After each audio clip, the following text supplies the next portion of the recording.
অল্প উপকরণ দিয়ে বানিয়ে ফেললে মজাদার এই নাস্তা, আর হাতে যদি থাকে 10 মিনিট সময় তাহলে তার কোনো কথাই নেই। তো এখনকার বাচ্চারা তো সবজি একেবারে খেতে চায় না। তো আজকের এই নাস্তার রেসিপিটা তাদের জন্য। তো এই যে কোনো সবজি দিয়ে এরকম মজাদার পিঠা বানিয়ে নিতে পারেন। তো আপনারা আপনাদের শেপ অনুযায়ী বানিয়ে নেবেন। তো আমার হাতে একদম সময় ছিল না, তো এই কারণে আমি এটাকে গোল আকারে চাপটি পিঠার মতো বানিয়ে নিয়েছি। তো চলুন দেখি।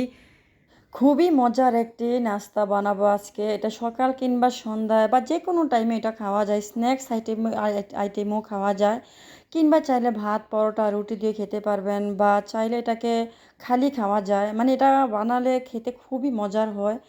তো আমি এটা কখনো খাইনি, ফার্স্ট টাইম এটা আমি খেয়েছিলাম আমার বোনের হাতে। তো ওর বাড়িতে বেড়াতে গিয়েছিলাম, তো ও আমাকে এটা বানিয়ে খাইয়েছিল। তো বুঝতে পারিনি প্রথম কি বানিয়েছিল। তো বোনকে জিজ্ঞাসা করলাম, এটা কি বানিয়েছো, আমার অনেক ভালো লেগেছে, আমার অনেক পছন্দ হয়েছে।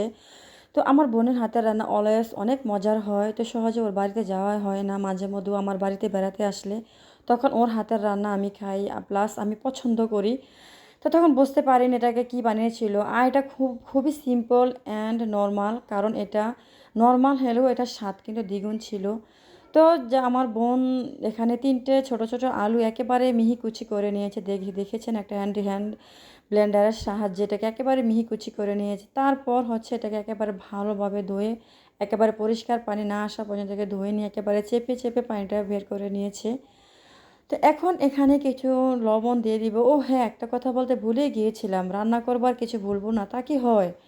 তো এখন এখানে একটা পেঁয়াজও কিন্তু আমি ব্লেন্ড করে দিয়েছি। চাইলে এখানে আপনারা মরিচ কুচি করে দিতে পারেন। তো আমি এখানে মরিচ কুচি করে দেব না, মানে যেটা দিলে খেতে খুবই মজার হয়, মানে মরিচের গুঁড়া।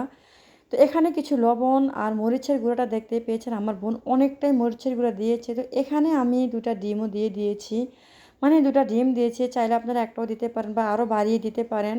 এটা আপনারা যতটুকু বানাবেন অতটুকু নির্ভর করে আলু ডিম পেঁয়াজ অ্যাড করে নিতে পারেন। তো হাতের কাছে ধনেপাতা ছিল না, বেটে দিতে পারিনি।